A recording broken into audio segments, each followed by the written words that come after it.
সারা রাজ্যের পাশাপাশি পূর্ব বর্ধমানের রায়না 2 নম্বর ব্লকেও রবিবার জাতীয় পালস পোলিও টিকাকরণ কর্মসূচি শুরু হয়েছে। রায়না 2 নম্বর ব্লকের অমলপুর মাধবডিহি ব্লক প্রাথমিক স্বাস্থ্য কেন্দ্রে শিশুদের 2 ফোঁটা পোলিও টিকা খাইয়ে কর্মসূচি আনুষ্ঠানিক উদ্বোধন করেন রায়নার বিধায়ক সুভাষ পাত্র।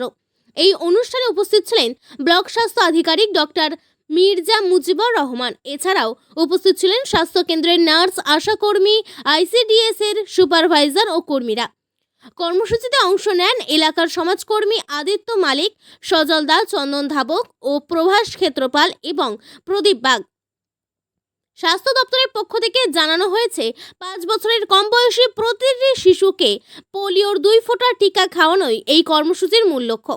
অভিভাবকদের সকল শিশুদের নির্ধারিত বুথে নিয়ে এসে পোলিও টিকা খাওয়ানোর আবেদন জানানো হয়েছে, যাতে পোলিও মুক্ত সমাজ গড়ে তোলা সম্ভব হয়। বিধায়ক জানান, আজ রায়না 2 নম্বর ব্লকে 58টি কেন্দ্রে প্রায় 9154 জন পালস পোলিও খাওয়ানো হচ্ছে।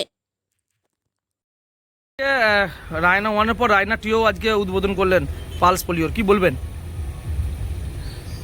পালস পোলিও মূলত এই টিকাটা আমাদের ছোট ছোট 5 বছরের মধ্যে যারা বাচ্চা আছে তাদের তো মাস্ট প্রয়োজন, কারণ আজকের এই দিনটাতে সমস্ত জায়গায় পালস পোলিও টিকাকরণ কর্মসূচি চলছে। তো প্রত্যেকটা হসপিটালের মারফত যারা 5 বছরের মধ্যে বাচ্চা আছেন তাদেরকে টিকাকরণ দেওয়ার প্রোগ্রাম চলছে, সব জায়গায় দেওয়া হচ্ছে।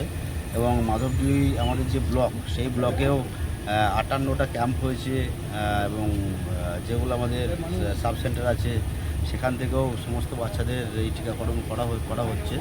তো সারা জায়গার মতো এখানকার যে বিএমওসি আছেন এবং এখানকার যারা ডাক্তার আছেন তারা সমস্ত জায়গায় ক্যাম্প করে সমস্ত বাচ্চাদের এই টিকাকরণ দেওয়া হচ্ছে। আগামী দিন যেন বাচ্চারা সুস্থ থাকে এবং বাচ্চাদের কোনো রোগ যেন না আসে, তার জন্যই টিকাকরণ আমাদের চলছে। এর কতগুলি শিবির করা হয়েছে এবং কতজনকে আজকে খাওয়ানো হচ্ছে?